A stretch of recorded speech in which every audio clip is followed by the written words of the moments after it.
Chris Moore with Foothills Chapel, and we're going to talk about dogs and butterflies in your wedding. That may seem like a strange subject, but those are the two animals we're most likely to see here at Foothills Chapel in a wedding.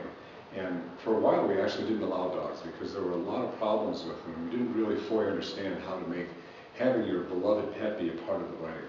If it's something you really want to do, first of all, I just should warn you that dogs tend to be territorial and they really feel invaded. They feel like they're in somebody else's territory.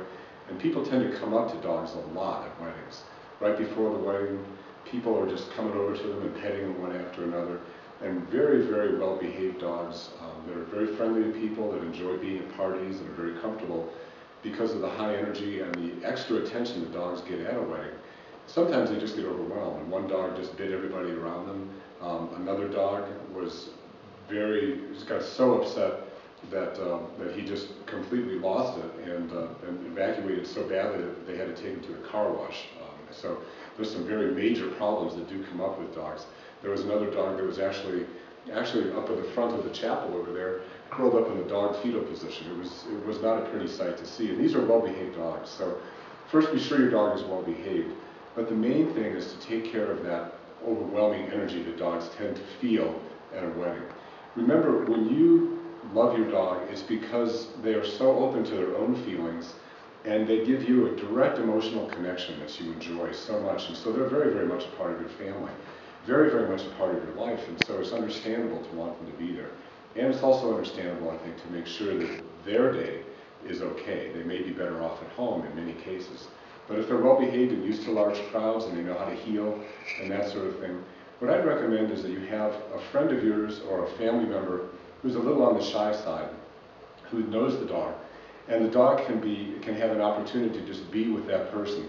Maybe in the car, maybe just walking around outside, but that person doesn't have a lot to do with preparing for the wedding.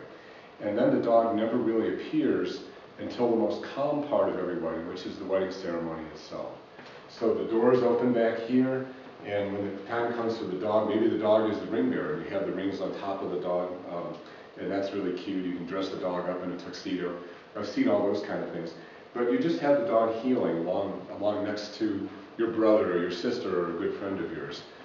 So this shy person just gets to kind of walk through here. This is when everybody's seated, everybody's behaving well, and the dog just comes down very slowly. And everybody's laughing and that sort of thing, but they're not all reaching out towards him and physically invading his space. So as a result of that, the dog, it can feel more comfortable if it's the dog that's pretty low-key. Now, after the dog has made it up to near the front of the altar, I just recommend that person take the dog over here and just maybe be off to the side a little bit and then have the ceremony. It's possible if the dog is very well behaved to have the dog up front here as well.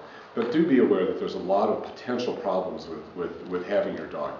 I was raised with dogs, Labrador Retrievers, German Shepherds. I love dogs. I have a cat now. I've been an animal lover all my life, and because of that love for animals, I just want to be sure you're careful. I want to end this little section also by talking about butterflies, the second most popular thing that people ask about. Butterfly releases are commercially available, and if you want to have a butterfly release, I have to be honest with you, and the people that are into selling butterfly releases won't enjoy me telling you this, but the image that you have of a butterfly release is hundreds or thousands of butterflies flying around outside the chapel. It could be very, very beautiful in the image that you have of it. And the butterflies fly all over the place, and then you walk through, and it's such a beautiful symbol of transformation, of sheer beauty. The butterflies have a delicacy about them that really captures the feeling of a wedding.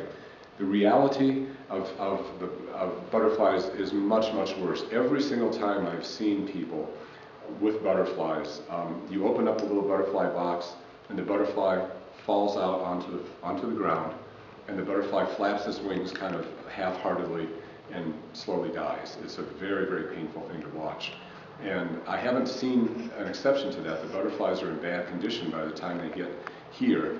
And of course, the other thing to just be aware of is that most butterflies are being shipped in from foreign countries or from other deep south areas where, for example, here in Colorado, none of their food is here. And so even if they do manage to survive the journey, they have no possibility of living out their normal life cycle here as well. So honestly, I don't recommend that. I recommend you be very careful with your dogs. but that could be a possibility. We don't ban dogs here anymore at the chapel.